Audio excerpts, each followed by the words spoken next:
नमस्ते my beautiful family and my all magical soul. कल रात को जो मैंने होओपोनोपोनो एडवांस वाली और सेल्फ हीलिंग के लिए जो शेयर करी है ना, वो जादू प्रैक्टिस का ही हिस्सा है।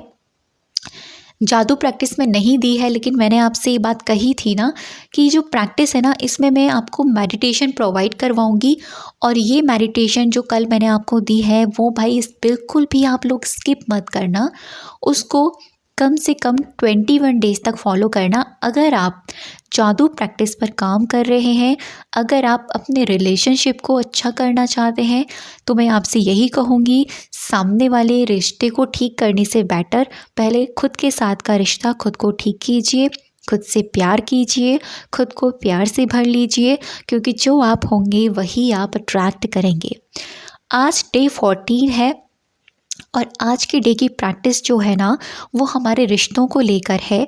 इससे पहले हमारे रिलेशनशिप के लेकर एक प्रैक्टिस आई थी जिसमें हमने 3 रिश्तों को चूज़ किया था। वो 3 रिश्ते, जो सबसे पहला रिश्ता जिनसे हमारा बहुत अच्छा बॉन्ड है, दूसरा रिश्ता जिनसे थोड़ा कम है, तीसरा रिश्ता जिनसे बहुत ही कम है। हमने 3 रिश्ते चूज़ किए थे और इन तीनों लोगों की हमने 5-5-5 क्वालिटीज़ लिखी थी। ठीक है, अब तक तो वो यहाँ तक अब स्टॉप कर दीजिएगा।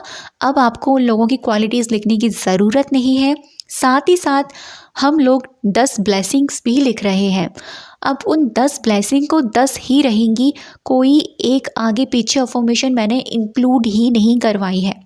बस आपकी मैनिफेस्टेशन से जुड़कर जो अफर्मेशन है ना, वो मैंने इंक्लूड करवाई है।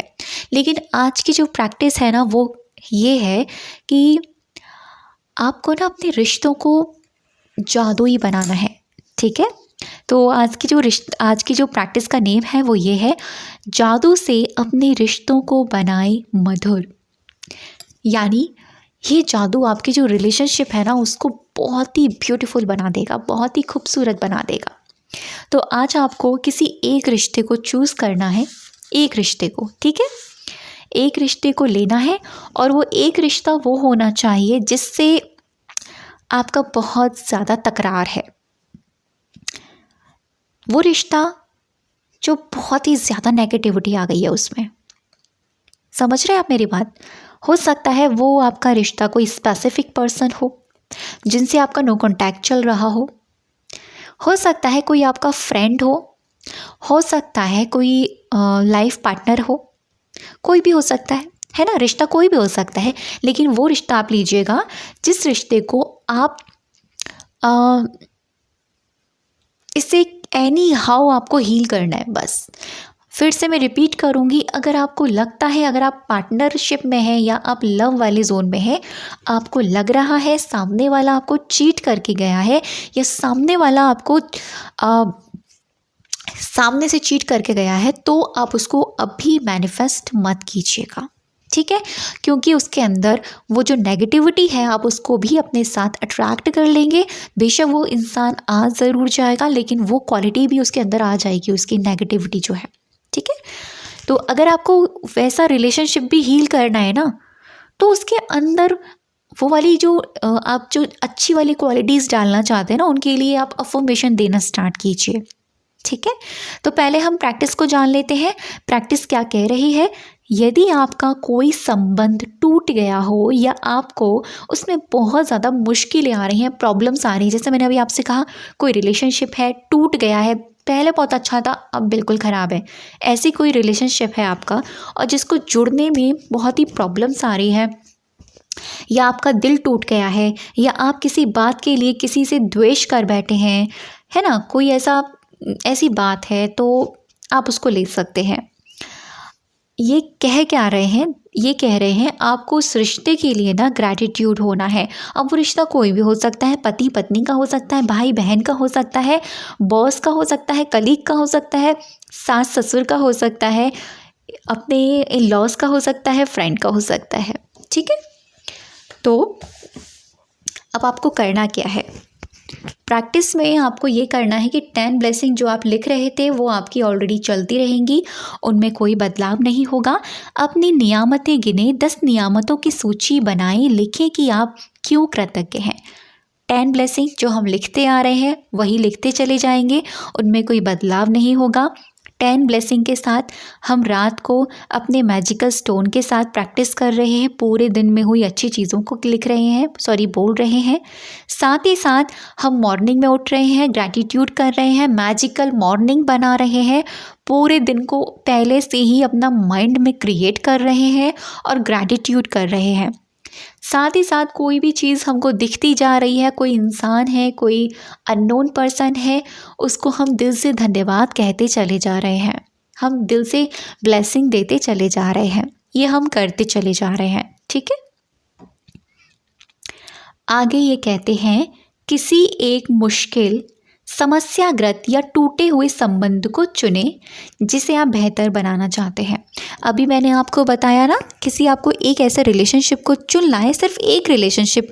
यहाँ पर कोई क्वेरी नहीं करेगा कि हम 1 ले लें या 2 ले लें या 3 ले लें, नहीं, एक है तो एक ही लेना है, क्योंकि जैसी प्रैक्टिस है उसी के अकॉर्डिंग हम चीज़ें काम करेंगे। इससे पहले हमने 3 रिलेशनशिप को लिया था ना, बस आज हम किसी एक मुश्किल वाले, समस्याग्रस्त वाले संबंध को चुन लेंगे। अब आपको करना क्या है, उस इंसान को लाना अपने माइंड में, ध्यान से समझिएगा इस प्रैक्टिस को। उस इंसान को अपने माइंड में लाना और आराम से इस प्रैक्टिस को करने के लिए सिर्फ आपको 2 से 3 मिनट का वक्त लगेगा। ये प्रैक्टिस आपको ना ये प्रैक्टिस ना आपको ब्लेसिंग के साथ ही कर लेनी है।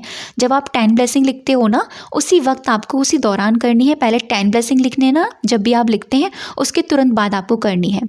ठीक है, बैठकर उस इंसान की 10 चीज़ें क्वालिटी वाली आपको अपने माइंड में सोचनी है, सिर्फ माइंड में सोचनी है उस इंसान की 10 चीज़ें। अब वो इंसान कैसा है, कैसा था, केयरिंग है, बहुत ही ज़्यादा ऑनेस्ट है, लॉयल है, मेहनती है, ईमानदार है, बहुत शाय है, बहुत ही हेल्पफुल है। माइंड में 10 चीज़ें ले आना, सिर्फ माइंड में लेनी है 10 चीज़ें। ठीक है, आपने माइंड में 10 चीज़ें सोच ली उनकी क्वालिटी वाली। अच्छा खाना भी बना लेते हैं या बना लेती हैं, ये सारी चीज़ें माइंड में ले आए। माइंड में लाने के बाद में अब इन सब में से 10 में से एक टॉप वाली क्वालिटी जो उस इंसान के अंदर आपको सबसे बेस्ट लगती है, उसकी टॉप क्वालिटी, एक क्वालिटी उसकी जो बेस्ट लगती है, आपको वो लेनी है और उस एक अफर्मेशन को बनाना है। 10 जो ब्लेसिंग आपने लिखी है, उसके 10 ब्लेसिंग के बाद 11वीं अफर्मेशन आपको वो लिखनी है जो उस इंसान की टॉप वाली क्वालिटी आपने चुनी है। ठीक है, लिखना कैसे है ध्यान से समझिएगा।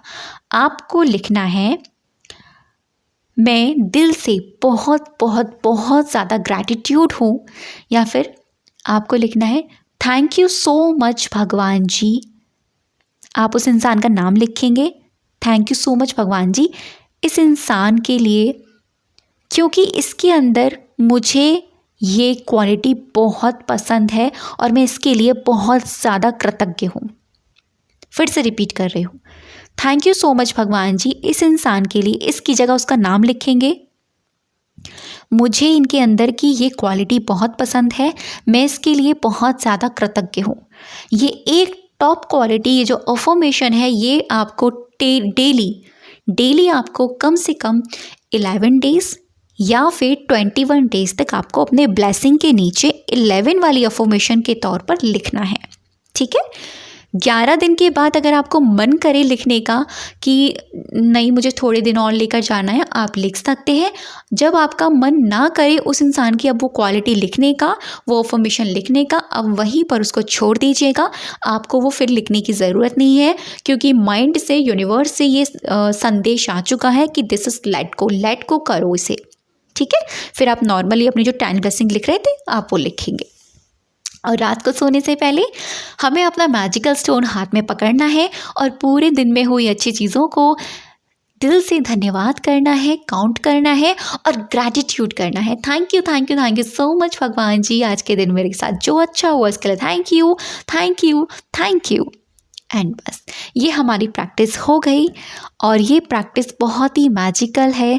और आपको मैं यही बोलूँगी कि आप उसी रिलेशनशिप को लेना जिसमें आपको बहुत ज़्यादा प्रॉब्लम्स हैं। ठीक है, अगर ऐसा कोई रिश्ता नहीं है ना आपके पास, या मान लीजिए आप किसी अननोन इंसान को मैनिफेस्ट कर रहे हो, होता है ना कि हम अरेंज मैरिज करना चाहते हैं या लव मैरिज करना चाहते हैं, बट हमें पता नहीं है कि कैसा होगा वो इंसान, बट हमें ये पता होता है कि उसके अंदर ये वाली क्वालिटी तो होनी चाहिए। तो वो क्वालिटी जो आपको माइंड में लगती है उसकी टॉप वाली, जैसा आप अपना चाहते हो मैनिफेस्ट करना, आप वैसी वाली क्वालिटी को लिख लेना, और जैसे मैंने आपको बताया, एंड देन उसके बाद में 11 या 21 डेज़ बाद उसको लेट गो कर सकते हैं जब आपका मन कर रहा हो। तो ज़्यादा लंबा आपको लेकर जाना नहीं है, 11 डेज़, ज़्यादा से ज़्यादा 15 डेज़। अगर इस 15 डेज़ से ज़्यादा मन कर रहा है तो ज़्यादा से ज़्यादा 21 डेज़, इससे ज़्यादा आपको लेकर ही नहीं जाना। ठीक है, तो ये थी आज की practice, and thank you so much. मुझे ये ज़रूर बताइएगा कि कौन कौन अभी भी कंटिन्यू है इस प्रैक्टिस में। थैंक यू सो मच अब तक की वीडियो पर बनी रहने के लिए, मुझे सुनने के लिए।